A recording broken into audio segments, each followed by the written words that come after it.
Olá galera, professor Glaucio Carlos, aqui do Juris Concursos e Vestibulares, trazendo para vocês mais uma aula relacionada aos nossos principais conteúdos e queria dizer a vocês da importância desse tema, tá? Na realidade, quando a gente trabalha elementos que são físicos ou naturais, como eu falei na aula anterior, é sempre necessário que a gente faça uma contextualização. Então, são temas que têm uma certa presença nas provas, principalmente quando a gente trata do contexto hídrico, correto? Então, aqui a gente vai discutir as águas correntes, a relação entre as águas correntes e as alterações espaciais, muito em função das características, das percepções cotidianas que nós temos em torno exatamente da manifestação dessas águas correntes. Observe o seguinte: no geral, quando a gente fala dos agentes exógenos, nós estamos trabalhando a realidade externa. Aí você pergunta, externa em relação a quem? Externa em relação à superfície. Só lembrando, você tem a superfície terrestre, quem se manifesta abaixo pertence ao meio endógeno, vinculado diretamente à dinâmica das placas tectônicas. Quem se manifesta acima da superfície terrestre, sobre o relevo literalmente, sobre as principais formas, sobre as rochas, sobre os aspectos geomorfológicos, tudo isso faz parte da realidade exógena ou externa, tá? Então, só relembrando, o meio natural, que é composto pelos agentes exógenos, envolve um fator chamado intemperismo, que no geral significa desgaste, alterações como um todo em 3 tipos de propósito: físico, químico e biológico, tá? Então, intemperismo pode ser físico, pode ser químico e pode ser biológico. O outro grupo é o grupo das águas correntes, que é o que a gente vai analisar aqui. O outro grupo é a ação eólica, ação marinha, ação das geleiras e ação dos seres vivos. Então, observe que nós temos uma grande variedade, tá, de componentes naturais e que estabelecem grande importância. Na aula de hoje, nós vamos analisar, certo, 3 manifestações das águas correntes e lembrando todas as vezes que a gente faz menção aqui, ó, às águas correntes, nós temos 3 exemplos.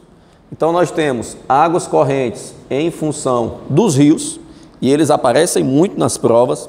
Nós temos águas correntes associadas às enxurradas, e nós temos as águas correntes relacionadas às torrentes.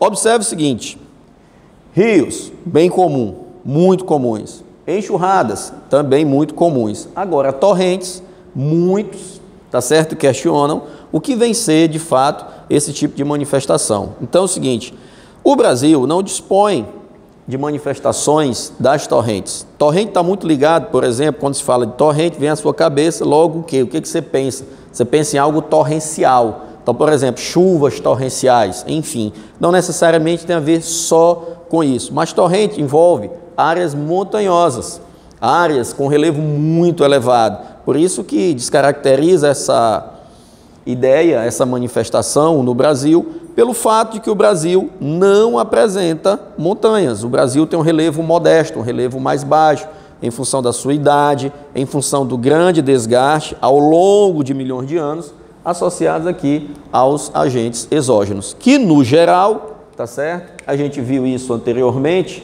são agentes modificadores. Portanto, quando a gente fala dessas modificações, aqui nós temos os 3 exemplos clássicos. Então, por exemplo, se for num formato de um vestibular tradicional, tipo o EMA, Medicina Selma, entre outros, você tem um pequeno enunciado que vai te perguntar sobre características dos elementos, que são esses 3, que compõem o grupo das águas correntes, tá? Então, possivelmente, você tem um enunciado curto que vai te perguntar sobre a presença deles. No formato Enem, nós já teríamos algo diferente. Nós teríamos uma contextualização, ou seja, relação entre os rios, as áreas de ocupações principalmente desordenadas, as manifestações das enxurradas em torno das enchentes, alagamentos, enfim, e de maneira, digamos assim, mais remota, nós teríamos a participação das torrentes. Então vamos ver. Nós vamos aqui analisar primeiramente a participação dos rios. Então, quando a gente fala dos rios, na realidade, os rios, eles representam literalmente águas correntes. É o exemplo mais clássico. Exatamente quando a gente fala dessas tais águas correntes, nós estamos falando de determinados fluxos de água. Então, ó, são 3 partes que caracterizam fluxos de água, que todos eles, independente do exemplo, têm início, meio e fim. Então, por exemplo, é essa a grande diferença, essas 3 partes aqui, que juntas formam um conjunto que diferencia o mar enquanto agente exógeno, enquanto agente externo, das águas correntes. Por quê? Porque o mar não tem início, meio e fim. Só quem tem essas 3 partes, ou seja, esses cursos d'água, esses fluxos, são esses 3 exemplos: rios, enxurradas e as torrentes. Pois bem, então, os rios, eles são definidos tecnicamente como o exemplo mais simbólico daquilo que a gente chama de águas correntes. Por quê? Porque os rios têm início, que é nascente, curso superior, a parte intermediária, que a gente chama de curso médio, e a foz, que caracteriza muito bem a parte final do rio, que é o curso inferior. Então, por exemplo, essas correntes de água, ou águas correntes, que são os rios, promovem 2 realidades. Eu vou colocar aqui as 2 realidades, tá certo? Promovidas pelos rios, e em seguida eu explico. Todas as vezes que eu me refiro a um processo de erosão pelos rios, eu tenho, obviamente, uma erosão fluvial, tá? Todas as vezes que eu tiver uma erosão fluvial, o rio, ele começa a escavar o seu próprio fundo. Já já eu explico. Nesse processo de escavação do seu próprio fundo, ele dá origem a quem? Aos cânions. Então, os cânions representam o exemplo mais clássico, os exemplos mais clássicos de erosão fluvial, quando o rio escava o seu próprio curso. Quando eu falo de processo de acumulação fluvial, aí aqui eu já tenho um formato diferente. Quando o rio retira material, geralmente da parte mais alta, que é o curso superior, que inclusive dá início à formação dos cânions, por exemplo, em processos erosivos, esse material ele consegue transportar. Quando esse material é acumulado na sua parte final, que é o curso inferior, né, aí ele ajuda, ele determina o surgimento de 2 importantes elementos. Quais são? Os rios, eles são responsáveis pelas planícies fluviais e eles são responsáveis pela formação dos deltas, ok? Então, observe, falou, a questão se referiu à erosão fluvial, nós temos os cânions.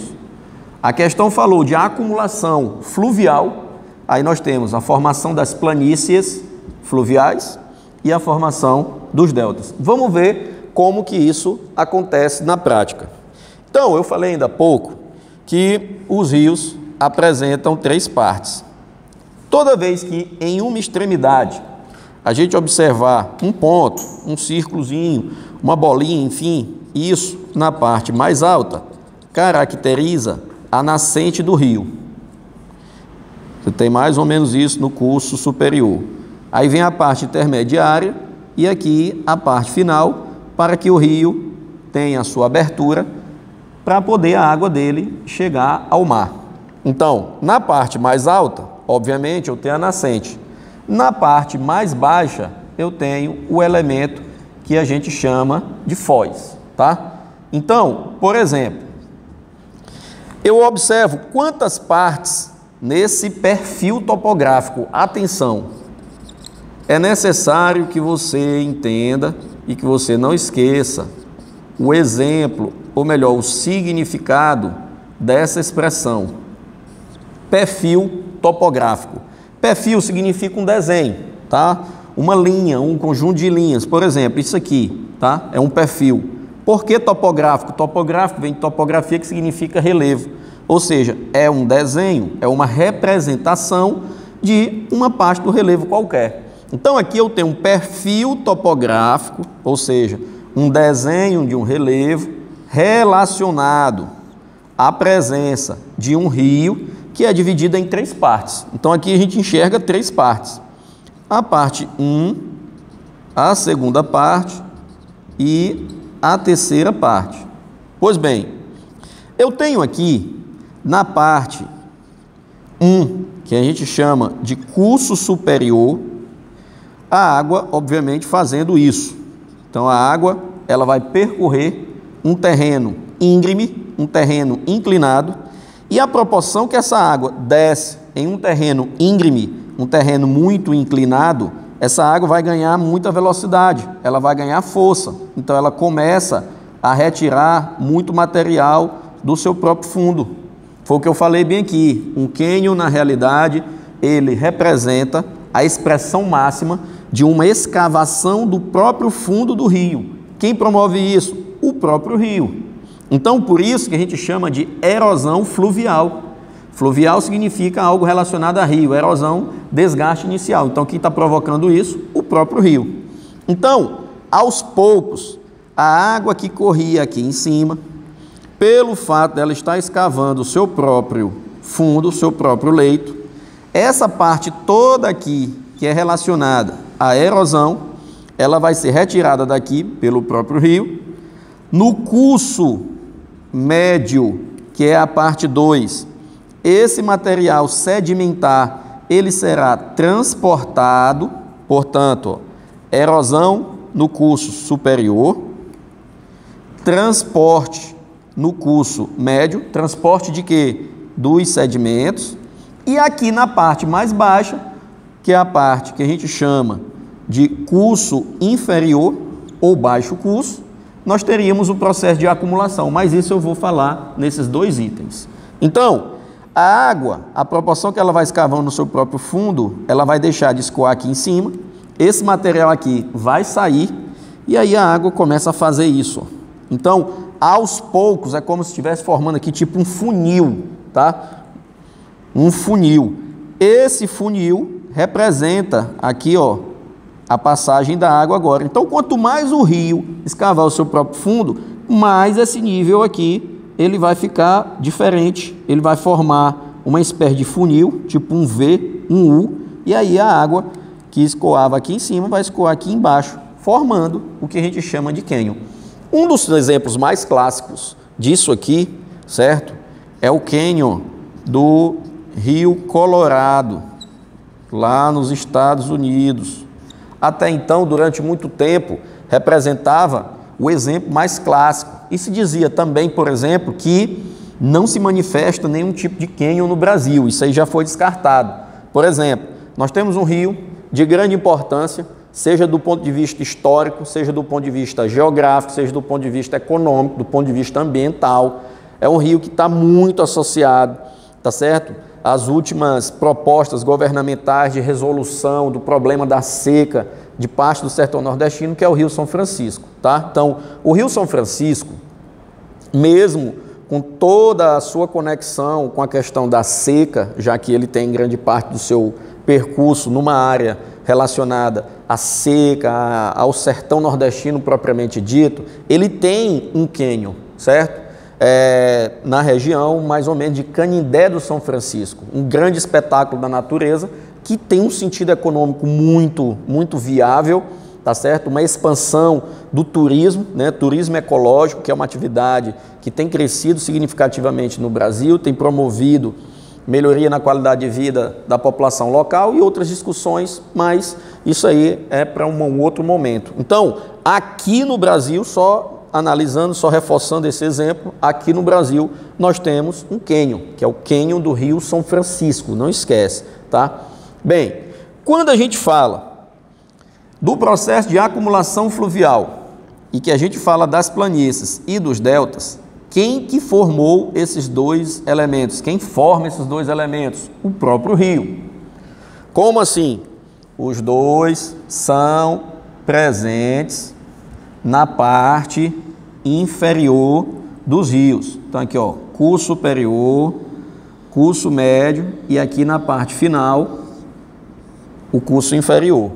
Então, ó, observe que eu tenho aqui as mesmas três partes, certo? Curso superior ou alto curso, curso médio ou médio curso e curso inferior ou baixo curso.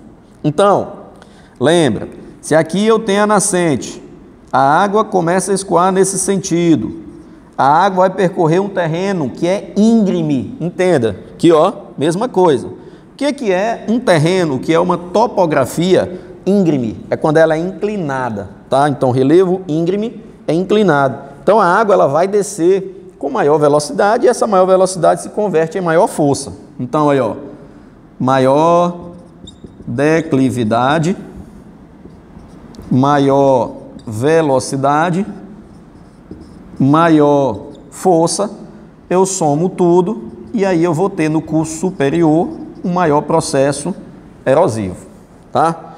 Aqui no curso médio a declividade fica intermediária, a velocidade também, a força também, e aqui eu tenho o transporte do material que vai ser retirado aqui, tá?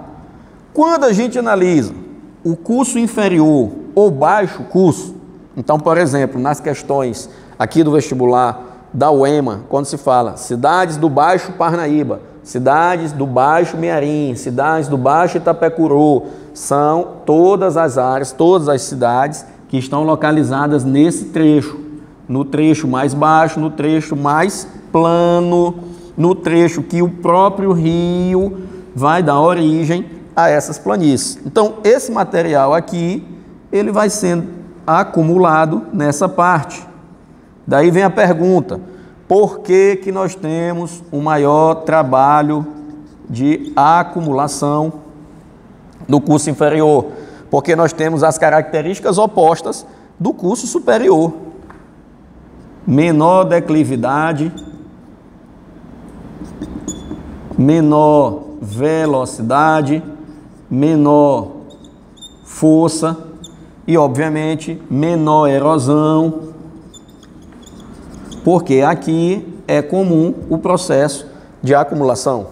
Então, na parte mais plana, onde o rio acumulou mais material, ele deu origem às planícies fluviais. Gostaria de chamar a atenção para um detalhe muito recorrente em relação às planícies fluviais aqui da nossa prova da UEMA. Por várias vezes nós já tivemos questões que abordaram a presença dessas planícies.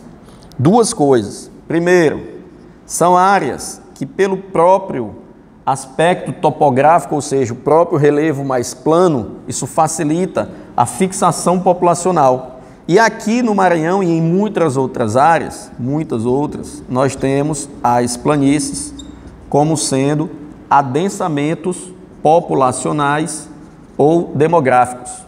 Observe que eu falei ainda há pouco, o conteúdo é físico, é físico, mas aqui nós temos inúmeras formas de observarmos contextualizações associadas. Jamais teremos uma questão de prova perguntando o que é uma planície fluvial, o que é um delta e por aí vai. Nós temos conteúdos associados. Então aqui, por exemplo, eu teria dois tipos de conteúdo. Um conteúdo que fala sobre demografia, que é geografia humana, que é população, e o conteúdo físico que fala das planícies fluviais. E outro detalhe, esses espaços, as planícies fluviais, inclusive aqui do nosso estado, um dos motivos que justifica a grande concentração populacional é esse, a elevada fertilidade pedológica, ou seja, os solos são muito férteis, tá? Então, mais adiante, num outro momento, numa outra oportunidade, a gente vai ter aula sobre pedologia e lá vocês vão entender melhor do porquê que os solos próximos às margens dos rios, encaixados nessas planícies, são solos com elevada fertilidade. Bem, o outro fator relacionado à acumulação fluvial é a presença dos deltas. Então, por exemplo, delta representa o quê? Um tipo de foz, tá? Então, no curso superior, como está aqui, o principal elemento é a nascente do rio. Nascente, cabeceira, minadouro, olho d'água, tudo representa a mesma coisa. Na parte inferior, já aqui, ó, já nas proximidades do mar, o rio ele tem uma espécie de boca, tá? Então seria a boca fluvial. A parte final é o último elemento da estrutura do rio antes de chegar ao mar. Isso a gente chama de foz. E esse elemento, certo? Ele apresenta três tipos. Um é esse aqui, que por enquanto é o mesmo formato aqui, é o mesmo tipo. Então aqui é o mesmo tipo, aqui é um tipo. Se eu fizesse esse desenho na espessura, na largura desse quadro, seria o mesmo tipo. Então, toda foz que apresenta esse tipo de característica é chamada de foz em estuário. O que é uma foz do tipo estuário? É quando a água vai descendo, chega, desce, né, rio abaixo, enfim, percorre o que a gente chama de jusante, tá? E essa água chega ao mar livremente, sem nenhum tipo de obstáculo. O que seriam os obstáculos? O material que o próprio rio retirou devido à erosão, transportou, acumulou, formando planícies e, em alguns casos, não teve mais força para conseguir jogar esse material no mar. Nesse caso, quando parte dessa sedimentação ocorre aqui, ó, dentro da foz, eu vou ter agora a estruturação, certo? De acúmulo de sedimentos. Então, cada área dessa que eu estou destacando agora vai representar uma característica, né? Todos eles representam uma característica que o estuário não tem. Então, o que seria isso aqui? Ora, isso aqui corresponde à presença das ilhas. Todas as vezes que eu perceber ilhas nesse contexto acumulativo promovido pelo próprio rio, acumulação fluvial, isso aí vai caracterizar um delta. Qual seria a outra característica?